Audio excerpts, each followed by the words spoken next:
Fantastic. Thank you all for coming out. I'm so thrilled to see so many people. When RSVP started coming in, we were like, oh my goodness. So thank you all for coming. I'm Judith, the J. Rinehart Gallery. I have known and loved Emily here for a very long time, and I love her work, and I'm so glad you all feel similarly and came to join us for this discussion where her exhibition Closer to the Bone is up through the end of the year. We're kind of at like halfway point of the show. So we have Emily Gherard and Kelda Martensen, who's going to be leading our discussion with Emily today. So Emily is an artist I can only describe as just being a master of her materials. When it comes to whatever she wants to make, she masters how she's going to do it and does it incredibly well. Throughout her career, I have seen her create work that's just stunning, that has emotional, powerful narratives, and always I'm impressed that they're based in figures, and I say what? But they're absolutely amazing, and I'll let her talk more about that. So in addition to being just this highly accomplished artist, she is an educator at North Seattle College and at the Cornish College of Fine Art. In 2021, probably the most exciting, I don't know if the most exciting thing, there's probably other exciting things that happened. To me, she was awarded the 2021 Joan Mitchell Fellowship that was just amazing. I feel like that.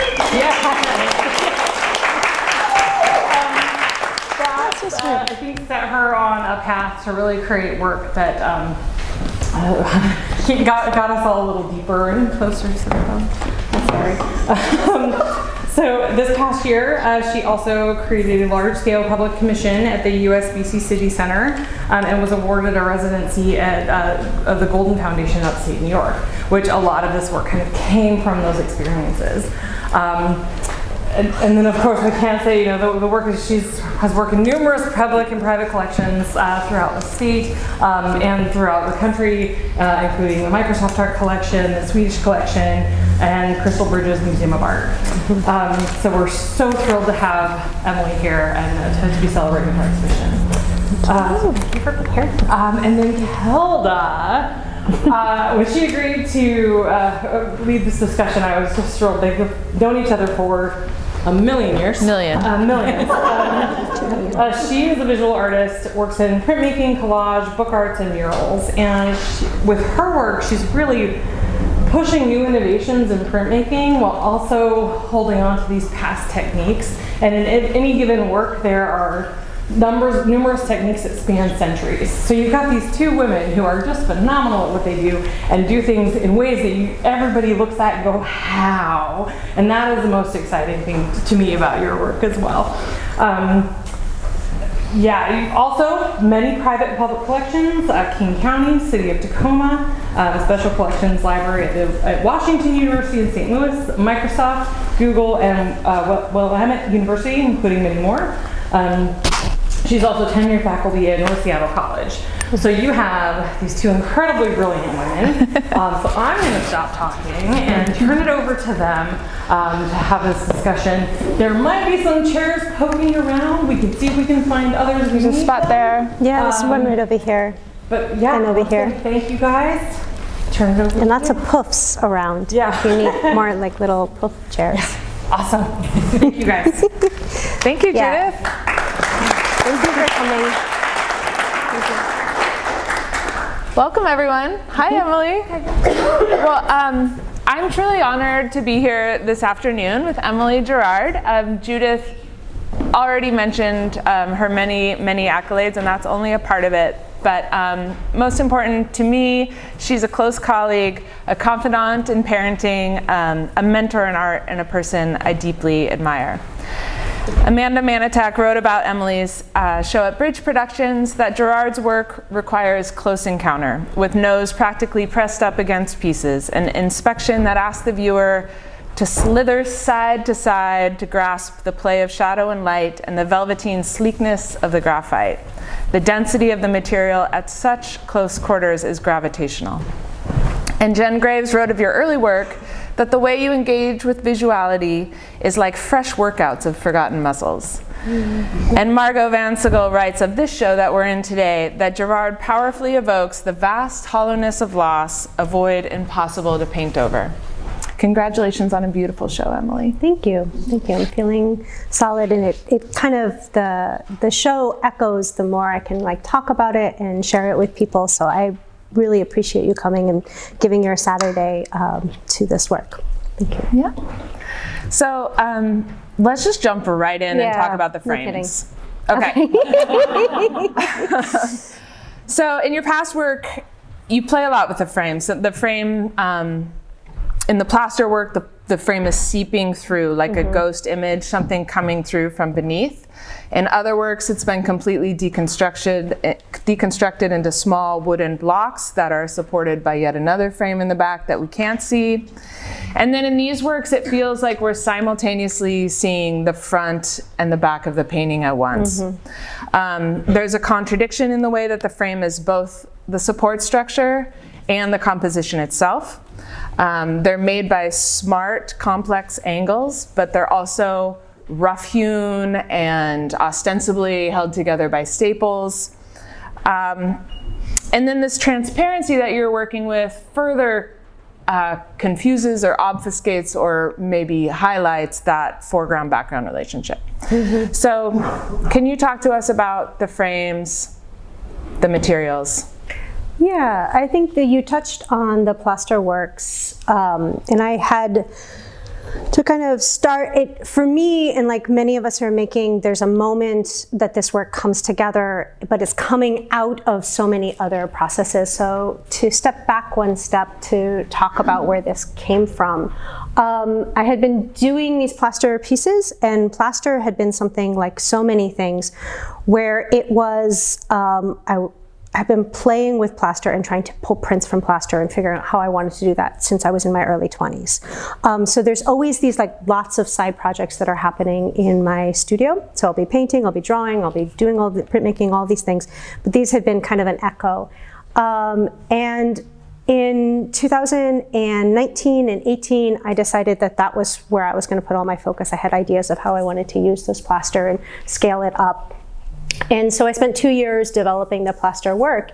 And when I started those, the idea was so clear to me, and it was that plaster, what had always kind of drawn me to it is, I love the space of paper, that white space that can be both object and deep space, and how that connects to two-dimensional language where it is an object, but a deep space, an image, but a mark, and all of those things are kind of my loves and my obsessions, and then how one uses that to deal with the content. And plaster is that amazing thing where it has that space of paper, but is this object. So it always had that, how I could make marks on plaster that would feel like the solidity of paintings, but have the space of paper. It's just an interest. And it had kept it going in my studio. But then you make the work, and so I was making molds out of printmaking plates that I'd ink up, pour wet plaster, put a wooden frame in just so that I could put it on the wall. And like so many things that happen in your studio, you have that idea, and then the materials offer better ideas. They offer like new ideas and better ideas and deeper ideas and clearer ideas, but also blurrier ideas. And the tannins started to come through early on in my experiments, and I realized that seeing the structure coming through was saying things that I was trying to say through the surface versus the solidity, the deep space, the what is actually supporting the facade, clearer than I was with marks. And so the work pivoted to being about that. And so for the last few years, my plaster works have been I've been drawing with the wood inside those plaster pieces. And I wanted to bring that more to the front. And so the natural progression was to then start making frames and wrapping transparent fabric over them, which I started about a year ago. And that was like but just like the plaster work, you have an idea, it came out of that work, but the materials, once again, they present a better, more interesting idea. And so, in a deeper idea, where I realized I was making these pieces that that referenced the way a canvas is made. They could counter the form. They spoke about the architecture of the space, which dovetailed with some interests I was having with figures blending and getting lost and consumed in their environment. All of these things that were in other works, they were able to kind of come through that language. And that it also kind of put to the table this idea of vulnerability. And I've always kind of used these words like there's vulnerability in the work, and looking at what your own forms of vulnerability is, that term vulnerability felt very palpable to me, but then like you look at the work that I was making and describing as vulnerable, and it's like blocks of wood cut, stapled together, glued together, like pulled apart, like there's like, they felt like so solid, right? And yet I would feel them like crumbling, and they'd have this, I felt that they were being pulled apart. And so kind of examining what is like vulnerability and that exposure, that transparency, that like letting everything kind of sit on the surface, that not being able to rip them apart or tear them apart. This material, I can only add to it, I can't remove, and I love removing. I love adding and removing and then adding and then removing. And so like putting that all out there felt like the touch of vulnerability felt like a louder call for me. Yeah, I love that. So the way that these pieces are also, they're off kilter. There's a gravitational vulnerability because there's like a weightlessness and an off kilterness and a leaning, but then it's almost this like commitment that makes it so vulnerable. Yeah, and I think that's like, there's an interest in how like what does kind of instability and vulnerability and kind of things pressing on each other feel like. I think ironically this work has a tightness to it. The holding, that word shrouding is, yes, it references that verb shroud, but it's also the gesture a bird makes when it is with its wings and kind of holds and protects both its young and food so that other birds don't get it.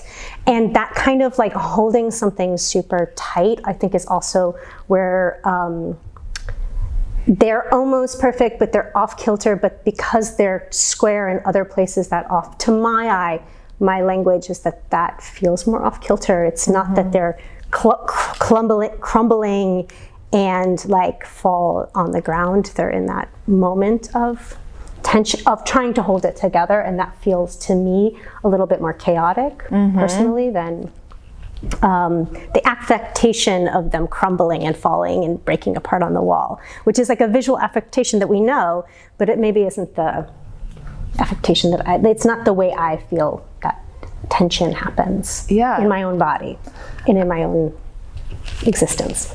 I want to go back to what you were talking about with the experimentation earlier, because I think to see your studio, to go to your studio feels like to go to a lab or like to visit a very experimental place. It feels like you're going to a carpenter's woodworking bench. It feels like a print shop. It feels, you know, there are custom jigs everywhere. There are tape murals on the wall. There are so many starts and stops and materials and tools. And so you strike me, you know, there's so much, examining was your word that you used, curiosity and innovation, but also this like delight and hunger in like figuring something out.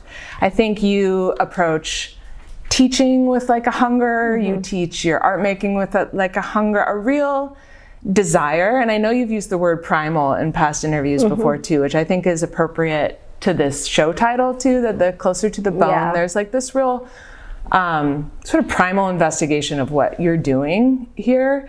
And I wonder like how you think about your studio as a lab, and what of your process are we seeing here today? Like what makes it out of the studio? Yeah. And what stays. Yeah, and I think that I love materials and coming up with new ways. There is I think that there's for me, I've always called it the thinking, the artist and the audience, what you're doing for yourself and what you're doing and your responsibility to your own studio practice and your responsibility to the work as you present it in the two ways that you're thinking. I had heard an amazing interview of William Kittredge, who we both adore, and he called it in the studio and outside the studio, and I loved that phrasing too. And in the studio,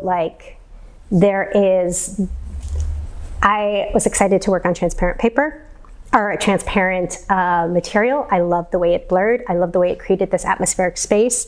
I got obsessed with it, and I also feel like there's a little bit of the procrastinator in me. So I had a large commission that Judith referred to that had to be in these blocks of wood. And because that's what was in the contract, that's what I had done all my work in. I had submitted it. We got everything approved, and I just needed to sit in my studio for 5 months and make it. And I was just I really want to try out I really want to try out some different fabrics. And I just so there is that in my studio that's always happening. I'm just okay. I can feel that in me. I have a show up, I'm talking about the work, and the only thing I want to talk to you about is the collagraphs that I'm excited about making that have nothing to do with this work. And I do feel that it's there is these things linger in my studio. When you talk about what made it out, I had at one point was feeling the ups and downs of humanity, and I was trying to find a thing that I could be because so little happens, so little makes it out of my studio, that I decided I would sit and I would list all the different material combinations that I had spent a month or more on in the last, I had given myself 5 years. And I just kind of started going through page after page after page. And I was okay, actually I've got a lot here to work with. So playing with rubber and playing with sewing and and that was, that is the joy. That's what the joy is. But for it to get out of my studio, it has to connect with the content. Yeah. So the nameable things of how this work. So in my studio right now, I have my collagraphs. I have plaster pieces that I've made this year. I have these wonderful textured surface micaceous iron oxide with watercolors that are reductively lifted that I really think are good. I have these color collages that I've been just building material out of, but none of those have ideas that have legs that are worth coming and putting here and dovetail to content. They're still germinal in my process. There might be a piece that I've spent 40 hours on, but it's still not a body of work. So I think that's kind of the thing that makes it out. As I said, I've been playing with plaster. You own a plaster piece of mine where I was painting with plaster with watercolor brushes and building up plaster and watercolor. I've been doing plaster for years, but it took having an idea of how it could come together conceptually with the materials for it to leave my studio. So, and it's interesting the role procrastination plays in that. Yeah, it's held up against the wall to do one thing, your mind expands in a different direction. Yeah, I think while the procrastination and the distraction drives me absolutely crazy, and you just at this point you just this is what happens. This is what one does. This piece sat on the wall. I've learned ways to kind of be productive within that procrastination, or to leave myself crumbs. So that piece sat on the wall. I made it a year and a half ago. And when I mean sat on the wall, my studio is small and filthy. It's a wood shop, it's plaster, it's all these things. So things go away really quickly, or they get destroyed. So I rent a storage space, or I cover them up. But I kept that one out, even though I was working on these large wooden pieces, and it was taking up wall space, to kind of remind me as a thread that it was there. Yeah. I could pull from it. A visual reminder. Yeah. So since these are the works that are with content that definitely has legs, so let's talk about the power of naming. I mean, it struck me with your visceral title, Closer to the Bone, which is from an Ursula Le Guin quote about motherhood, bringing her closer to the bone. And you mentioned Kentridge, so now Kentridge is in the room. We have Gherard, now Gherard's in the room, and you have Käthe Kollwitz for the Mother series, and she's in the room. And I love this idea of like calling the lineage in, calling the lineage of painting, the lineage of parent artists, the lineage of, and situating yourself in that frame of mind. So you're calling these art historical references in, and you're playing with it, it seems like, not only in the composition, like this actual stature of the figures and like Gherard's, like the design. Sister according to Gherard, or the mother. But they also seem to be about something else for you. It's not only just borrowing the composition. So are these portraits for you? Are they rooms? Are they I think going back to that idea of the naming and that sense of vulnerability, for whatever reason, beyond the point of questionability, I have always kind of drawn on historical works of art. I mean, like, in a high school student, like copying like our chicken coop burned down, and I hauled all the stuff, this is so melodramatic, hauled all the stuff out and made Ensslem Kiefer versions of it. I mean, I'm talking like at the 16-year-old, like deciding in this like rural area that they're gonna be an artist and like figure out how to do this stuff.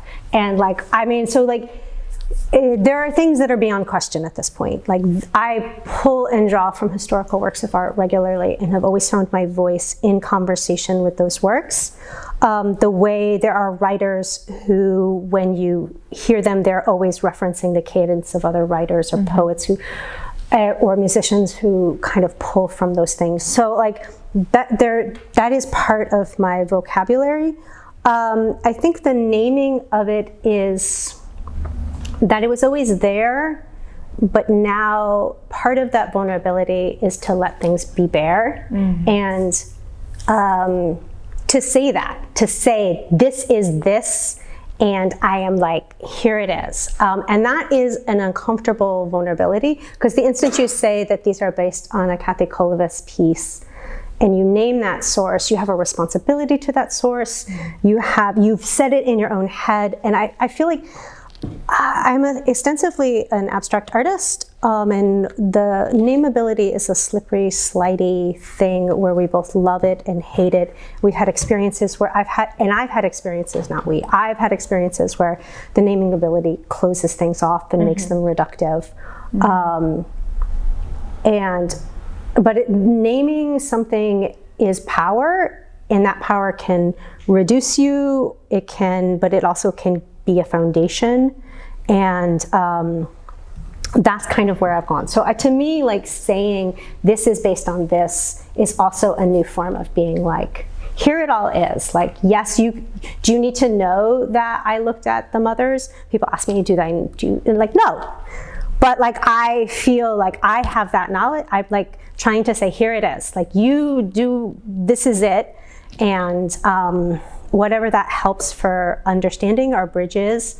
And then I'm sure I'll find a moment where I dive down and like hide again and like. We've had many conversations about it, and you've called it like a lightning rod for a way to sort of connect magnetically all the experimentations that are happening in your studio, and sort of a way of, by naming it, it gives you the power to sort of get further from it in a way and stay connected. And I think it is just like an unrevealing of like, I don't mind putting it all out there if that like starts a conversation, because it is about this communication. But in my own studio, so that's the audience. The naming of it is about the audience and being comfortable sharing those things with you. For my own, then it's completely different once it goes into my studio. In my studio, it is this like the materials, it is this like love of that piece and the ability to look at something visual and understand it and love that conversation that I can have with it.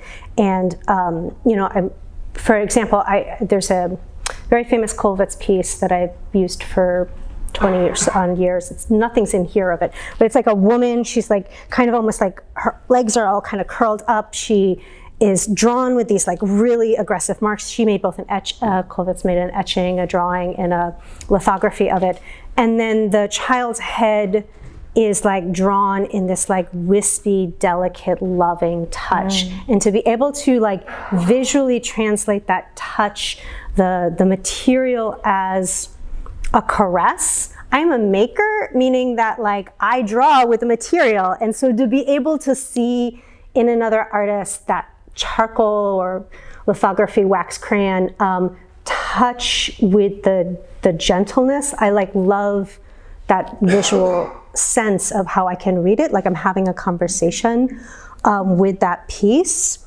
And the more I look at that piece and other works of art that I'm pulling from, the more I see in them. And that to me is hopeful, like that there is something in these visual silent pieces that we all know you can return to again and again and again and pull from them more and more and more. And the more I look at these pieces and try to respond to them, the more I'm testing, can you look at a piece for 20 years and still feel as fresh as it is? I mean, that's the thing we hope, right? Like as an artist, and then like holding myself like, can I do that? And, you know, can I do that? I don't know, but like that's like the state, that's like the place I'm living in conversation with. So that's what it means to my own studio. Like that's what it means inside my own studio, which is something we've talked a lot about, Emma. And yeah. Well, Kollwitz too with that work, and you're both like pulling the content or the concept into the form and into the technique itself. So your forms are talking about this vulnerability, and the way that you're making the mark is also talking about this contradiction of like the caressed touch or the soft touch, the vulnerable, the underbelly, and then like the strong spine. And that feels like it has a lot to do with parenting too, this sort of like back and forth or like contradictory, you're laying things down and then you're peeling them back up. Like you're doing and you're undoing. And that feels conceptually really tied in to these pieces for me as a viewer. I don't know how that resonates with you. Yeah, I think that the tie-in to parenting is it's just, you are just like tied to this larger, to me, it like you're tied to this larger language of parenting. I mean, we've all had parents, whether we knew them or not. And like, it's just, this is what humans do. They become, it's like, it's so universal. And then it's totally vulnerable and you're totally like, the worst of you're both the best and the worst human being when you're parenting, and I'm definitely both of those things. And so you're both like it's both like totally grounding and normal, and yet monumental and destructive, and like it experiencing both of those things, I think, is so deeply powerful. I also think that I like felt a deep change and was aware of that change and aware of my connection along that change when I became a parent, possibly because I was like kind of on the older side of becoming a parent. And so I had this whole identity of who I was as an artist, and then to just have that change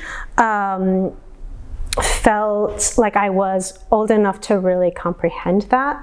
But I also felt like it is also part of the naming. Yeah. Like, I say the work is about being a parent, and I am comfortable saying that, and there is like a little bit of the like, well, yeah, like it's an experience, let's talk about it. It's like, it doesn't, we all know that it's something that has been questioned. It is less amongst women artists.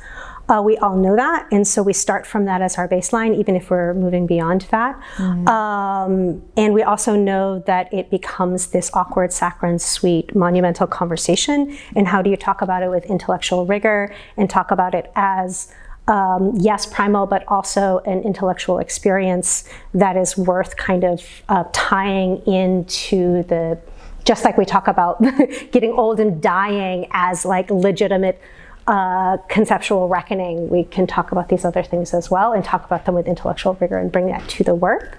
Yes. Is kind of also a goal. If I had any soapbox to kind of stand up on. Yes, that stand would on be, it. Yeah, that would be the one that I will assign because I understand it enough to feel like I can talk about it. So powerful. I am thinking about interruption in your work. I'm looking at this seam above you and like the way, the role that interruption plays in your paintings, and also just maybe that ties us into the parenting conversation also. And you know, I think that I like that idea. I think the interruption for me is disjointed. I don't know. I think that there is a mental blur that there's just like, I don't really form long-term memories very well. And so I think the empty white space has always been that visual thing that felt really like palpable mentally to me. And that kind of tying in with so many other things is the interruption that exists in my studio, that like pressure, but then that dissolve and that grasping for information. But I also think it's kind of wrapped up into like myth making and storytelling, which is an integral part of like who I am as a person and how I was raised and how stories were used to form memories and to form identity.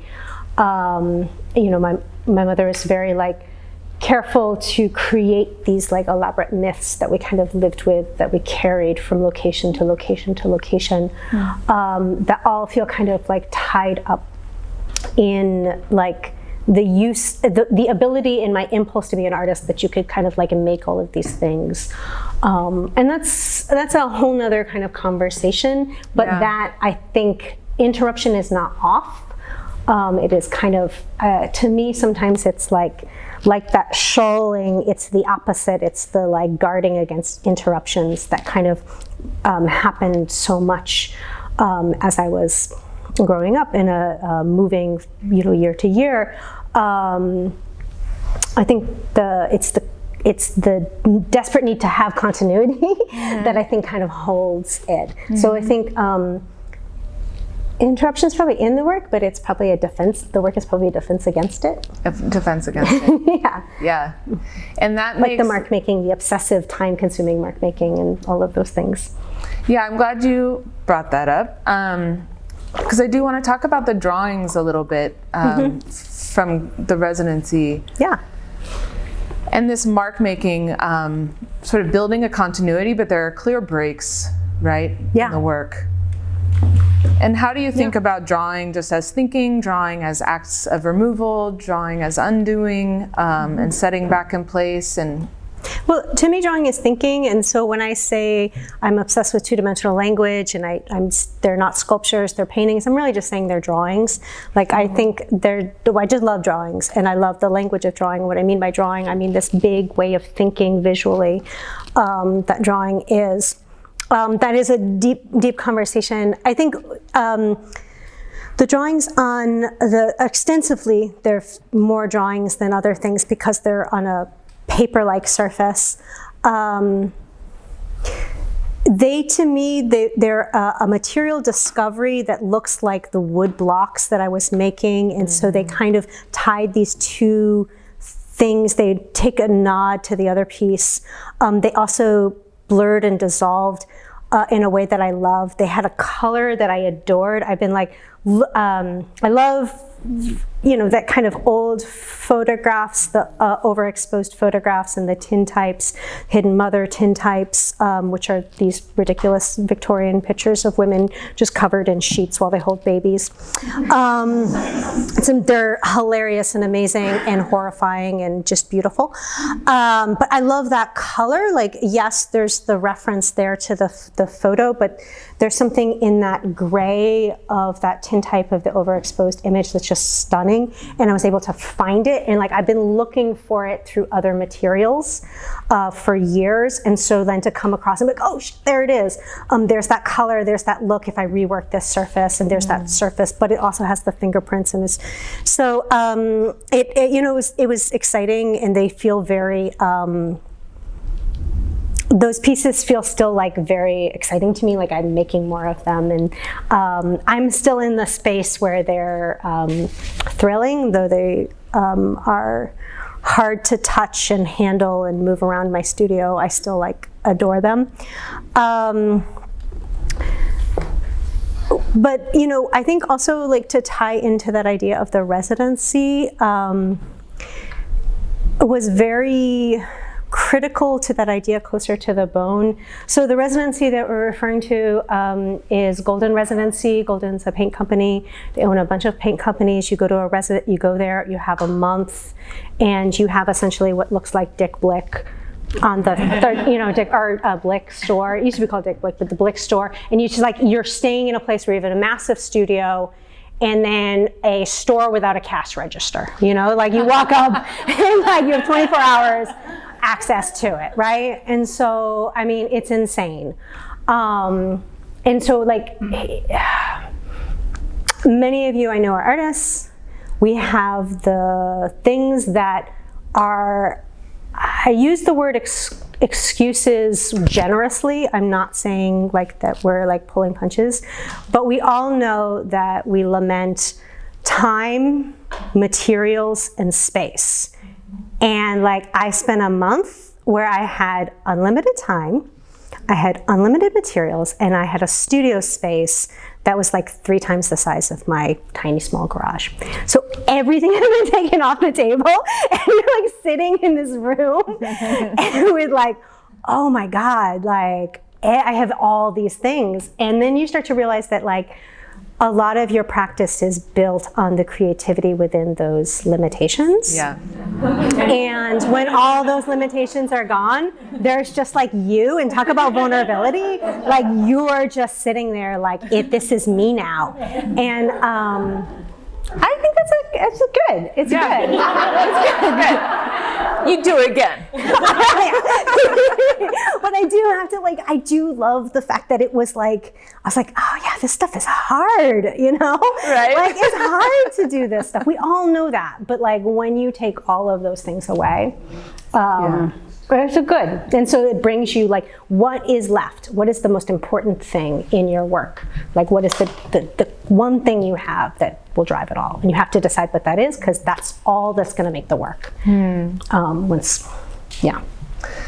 Well, there's definitely so much in this show that just feels like it's moving your practice forward. I feel like where I was talking to Jazz in the other room, like we're just seeing a scene in a much larger and longer play that we are here for. And, it feels like you're just allowing things in, your heart's on the table, your mind is open, and your studio is just in a state of experimentation, as I know it has been for decades.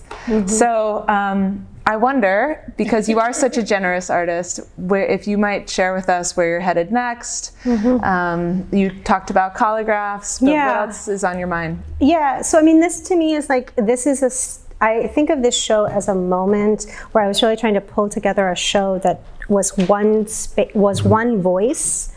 And so it was an experimentation in not a series of work, but a single show. But that said, I've been on this, I kind of see it as this 5-year process where I I make all this stuff myself. It takes a long time to figure out how to make it. I have to, learn how to do these things. And every time I scale up even a foot, it sucks. The things literally fall off the walls.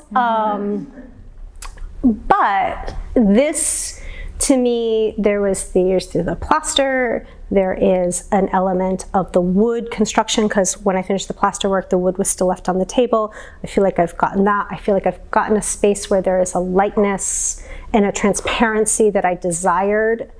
And then the thing that I haven't fully figured out how to incorporate is elements of paper, physical paper, and how that would be installed with these pieces. So what I'm saying is that I'm interested in how the plaster and this can live on the wall and in the same piece, just like the plaster and the wood pieces, for those familiar with my work, are living in a piece. And there's always been an interest in installing paper works, not behind a frame, not in this like these are drawings that are germinal to the process, but they're installed together as a single piece, and that's where the collagraphs come in. And I had started with Sheila Coppola. It was brilliant. Been working on collagraphs for about 4 months, and I've got plates that I know how to make that I think look good, but I didn't like the imagery that I was making. It just felt like it was repeating things. And I think this work is sparking, for what this work does for me in my own studio, is it sparks ways to work in paper on those collagraphs in a larger scale. And so, yeah, that's what I would be doing right now. But I'm happy to be here with you. But actually, I tore apart my whole studio, and I'm building bookshelves. That's what I'm actually doing, and that's what needs to be done, because every book I own is now on my work table. Well, thank you for opening up to us, for elaborating on your practice. This work really defies easy categorization. It holds so many meanings simultaneously, multiple meanings, and it's just such a treat to be in this space. Oh, thank you, Kelda. Also, since I have the floor, I just want to say you're known in the art community as such a generous advocate, an ally, and an encouragement for so many artists. And this talk has just been no different.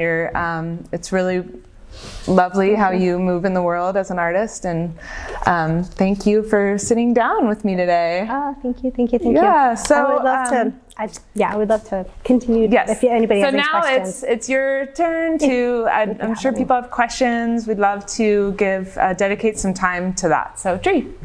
Can you speak a little bit about the mark making on these pieces? Mm-hmm. Do you mean what it serves, or how is it made? Yeah, so how it's made is really easy to describe. I work with tape. I buy this tape, and I've been using it for about 8 years now. That's about this. It's a 16-inch craft tape from a wonderful person at Rainbow Tape. And I just literally put hundreds of little pieces of tape, paint over it, and then peel back, and then just do that dozens and dozens of times.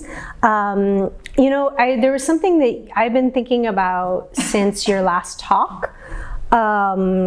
One of the things you talked about that just just punched me to my heart was this idea of working in the dark and working in the light, and that as a conversation for printmaking, because you were in discussion. And I loved that idea of how the printmaking is this idea of working in the dark, where you put these things together and they go through the press. And you were talking about how, yes, you're tied to printmaking, but you also have this moment of working in collage where everything is on the surface, which I think is more of a painterly way of working. And I think I had this kind of a beautiful aha moment when you were talking, where, yes, my love of printmaking, even though I'm not a printmaker, is that love of working in the dark, even though I'm painting. And so, why do I build these matrix out of tape when I could use a paint pen and create the same surface? Yes, why do I, there are dozens of or I could use there's these little combs. You just comb that line right on, be done. And there's a couple of reasons. It's not like I don't know those other techniques, but I do love creating a system of working in the dark, where you let this matrix happen, and then you paint it on, and then the image doesn't reveal itself until you pull that tape off. It's my version of kind of doing that. And when I look at other processes I've created, they've always been a way to, I've always described it as removing the hand from the process, because that's the extensible thing that I do, is I remove the hand from the process. But I've never really understood why I need to remove the hand from the process. That I just can. And so when you were talking about that, like a month and a half ago, I had this like, oh my goodness, the dark verse, and it's something we've talked about with your tiny collages, where you're talking about those, where you're putting those things and you photograph them in your work. And I love that work, but also like so many as so many artists, I look at a work and then I pretend to make it in my own body. And I always get uncomfortable when I think of your collages and like how to make them in my body, because I'm just like, oh my God, it's all right there. It's like all in the light. It's all illuminated, yeah. It's all illuminated, and just like the terrifyingness. Yeah. Maybe that's the new vulnerability I need to kind of deal with. But yes, I make them with tape. I love tape. I love tape. It makes for so much wonder. Like the process, you get to go, oh. Yeah. You just like, no. The reveal. The reveal. Yeah. It's definitely about the reveal. Awesome. But visually, to me, why I can justify doing them in this work is because they also allow for that. The reason I started doing it, well, there's many reasons why I started doing it in other works, but I wanted that shifting where you could see the layers. Like I was doing them in paintings where I would have like bright fluorescent pink underneath or other colors, and I would have that like shifting where you could reveal the layers. This is like about exposing those layers. So it's a continuation of seeing through the piece that mark making can allude to. Well, and don't you sort of have to pixelate it in a way to get it? Yeah, so then there's also the practical, which is like when all these things come together, you actually can't on this. So I've been using tape for 8 years, but honestly, you can't, like, this is like mesh. You can't take a brush and put it on there. It just, like, it doesn't spread, it's a mesh. So actually by actually doing the tape, it offers enough structure that you can paint on the surfaces. Which I only discovered when I started trying to not do it. I was gonna do it anyway, and then it became a necessity, which is great. You know, you not always do those things line up where the need and the want come together. I'd like to hear about the process of the drawings on the Something that I always look for, that I've looked for in moments, where you can put a gray down and then you can put another gray down, and they don't blend, but they stack.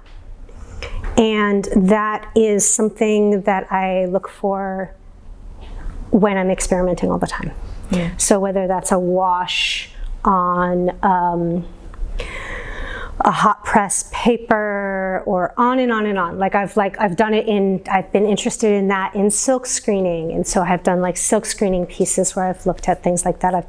That has been a thing, and when I did that on this paper and they stacked, like my brain just like exploded, and I was going to spend I knew I was going to spend the next week or so doing this, because so to me, these pieces are about that long love and investigation of these two materials, an interest in these two materials stacking, which has been, as I said, an ongoing visceral love through materials that may be less interesting to anybody looking at them, but is that click that was like, okay, I'm going to stay here for a while, and then I had to find a paper that would do that the best. And this was, was at a residency, and I had brought this paper with me, and it was the paper that did it the best.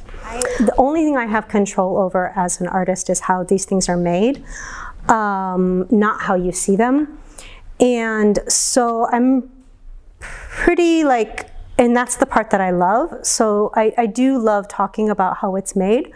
But also, but then I also am always looking for something where that dissolves, where you can see the fingerprints, and so you know what you're looking at, but then it also becomes its own thing that is like unknown of how, like how its touch disappears. And as I said, when I look at work, I'm always trying to unmake it and trying to figure out how it's made. And the moment but I'm also interested in when I stop thinking about that, when I can look at something and that dissolves, So I in a talk like this, of course, I'll tell you how each thing is made because that's a fact that I can give you, and I want to be very clear. But I'm also interested in that's not the dissolving of that is the goal, if that makes sense. I think that's such a great word for those pieces to dissolve, because they do feel like they're sinking or like they're receding away from you. They're both coming closer and receding at the same time. So there is a dissolution happening. And yeah, I think what you said your aim is with these works feels like that's exactly how it's hitting us. And I don't know if you feel that way, but It's always wonderful to hear, like, there's always a moment where you're just like, you whisper through the wall. You're sitting in the wall, like whispering to people. And when you hear it echo back, you're just like, oh, yeah. You're like, that landed. Yeah. So, Thank you so much for just being such a wonderful audience. thank you.